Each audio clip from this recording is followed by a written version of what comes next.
SD Negeri 4 Jimbaran mengikuti lomba perpustakaan tingkat provinsi.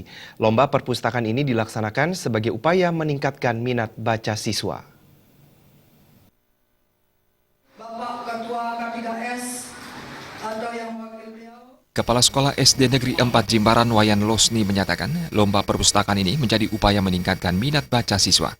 Lomba ini juga untuk mendorong siswa meningkatkan frekuensi kunjungan ke perpustakaan untuk membaca. Melalui lomba perpustakaan ini, Wayan Losni berharap perpustakaan sekolah bisa diminati, disenangi, dan dirindukan siswa. Untuk meningkatkan mutu atau perpustakaan prestasi daripada anak-anak melalui perpustakaan ini bisa memacu anak-anak untuk membaca dan yang lain sebagainya. Ke depan supaya perpustakaan kami ini diminati, disenangi, dan menjadi kerinduan bagi anak-anak kami.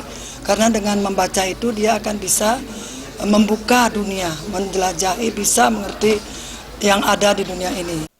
Ketua Tim Penilai Lomba Perpustakaan Provinsi Bali, Gusti Made Bagiada menyatakan, aspek yang dinilai dari lomba perpustakaan ini adalah kesesuaian perpustakaan dengan Peraturan Menteri Pendidikan Nasional, kualitas SDM, pengelola perpustakaan, sarana prasarana, jumlah koleksi buku, pelayanan, dan kerjasama.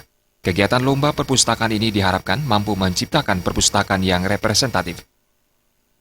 Yang dinilai substansinya sudah ada standar.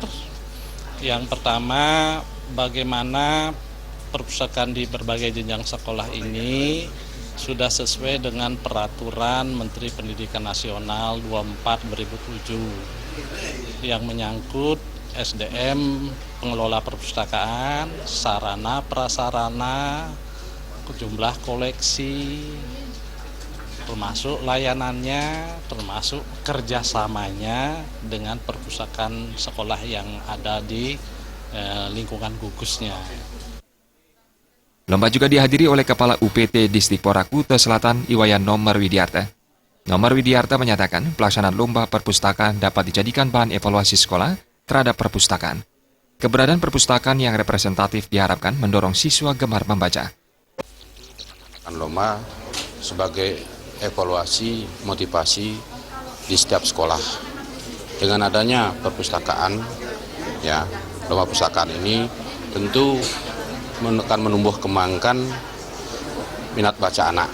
Itu yang pertama.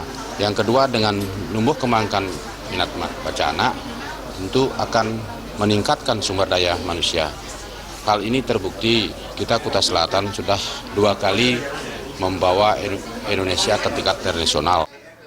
Melalui membaca, siswa membuka jendela dunia dan meningkatkan kualitas sumber daya manusia.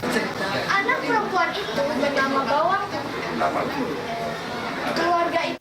Agung Ria dan Joka Andika